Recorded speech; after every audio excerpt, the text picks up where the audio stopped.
Eh bien voilà, on est déjà dans cette deuxième partie qu'on appellera le Nouveau Testament. Et évidemment, comme je vous l'ai dit tout à l'heure, Amen, je vous le dis, voici une petite définition et un petit générique. Ah, c'est reparti.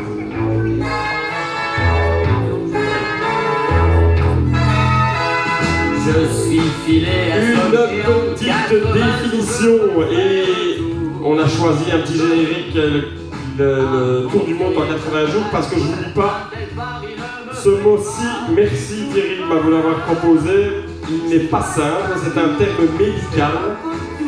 Que signifie le mot épidermodysplasie verruciforme? Épidermodysplasie verruciforme, je vous l'appelle, E-P-I-D-E-R-M-O-D-Y-S-P-L-A-S-I-E, restez, V-E-R-U-C-I-F-O-R-M-E, épidermodysplasie verruciforme.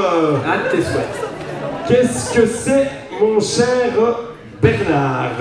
Et tu viens nous rejoindre, évidemment, mon cher Bernard. Papé.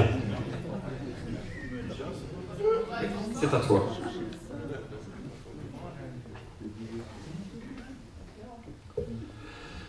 Un, deux, un, deux, un, deux. Il était une fois, au pied de la grande forêt du grand bon Dieu, un petit village paisible, peuplé de petits hommes de toutes les couleurs. Il y avait des petits hommes rouges, des petits hommes bleus, des petits hommes en robe de bure et des petits hommes verts.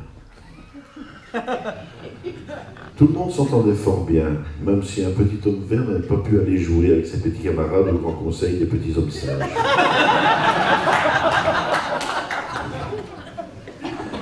Ils s'entendaient tellement bien qu'ils avaient choisi, sans se disputer, le petit homme qui allait chercher le bois pour se chauffer, la farine pour faire le pain et se nourrir, et la bière pour s'abreuver.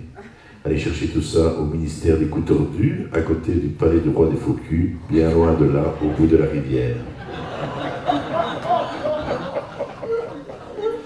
Le petit homme rouge, qui avait été choisi par ses condisciples pour effectuer cette tâche, s'en acquittait à la perfection, ramenant régulièrement des chariots remplis de victuailles pour nourrir et abreuver les gens du village, chez qui la soif s'était bien installée. Un jour, la maison nouvelle, où les cigognes venaient déposer les nouveaux petits hommes, alors incolores, pour grandir au village, y vivre et y fonder une famille, cette maison nouvelle, donc, s'est retrouvée fort abîmée par le poids des ans. De gros nuages noirs s'amoncelaient au-dessus de cette maison, y déversant des trombes d'eau et l'éclairant de 1000 éclairs. Elle était dans un tel état que le roi des faux culs, dans son palais, là-bas, au bout de la rivière, voulait la détruire, et avec elle, les petits hommes de toutes les couleurs et les petites femmes de toutes les couleurs qui y travaillaient. Les petits hommes de toutes les couleurs se sont mis à rouspéter, crier, prier, vociférer, manifester, pour ne pas que la maison nouvelle soit détruite, mais le roi des faux culs n'en avait cure et ne changeait pas d'avis.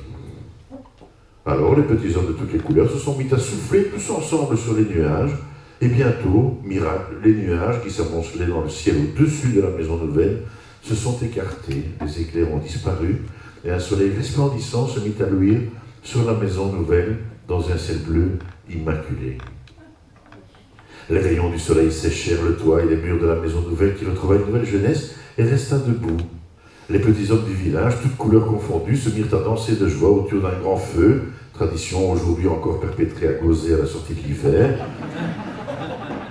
Quand soudain, un petit homme rouge déclara à la foule que grâce à lui et à son souffle, la maison nouvelle avait été sauvée.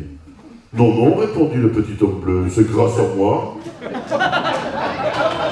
Et mon souffle plus fort que le tien que la maison a été sauvée. » « Mais non, répondit le petit homme en robe de bure, c'est grâce à moi et mon souffle plus grand que les deux vôtres réunis que la maison nouvelle a été sauvée. » Alors le petit homme vert répliqua, mais moi on ne m'a rien demandé, d'ailleurs on ne me demande jamais rien. Mais si j'avais soufflé, sûr que grâce à mon souffle, les nuages auraient été repoussés et la maison nouvelle sauvée. Les petits hommes se disputèrent de plus en plus fort, ils en vinrent à leur tour main, s'empoignant, se cognant, se griffant. C'est alors qu'ils constatèrent que les plaies dues aux griffes s'infectaient rapidement. et ils virent pousser d'énormes épidermodysplasies verruciformes partout sur le visage. Ils devinrent très laids, plus personne ne voulut venir au village, et ils vieillirent et moururent seuls, ignorés de tous. Une épidermodysplasie verruciforme, c'est une verrue très laide qui pousse sur le nez quand on devient con. Soyons vigilants, ça nous prend au nez aussi.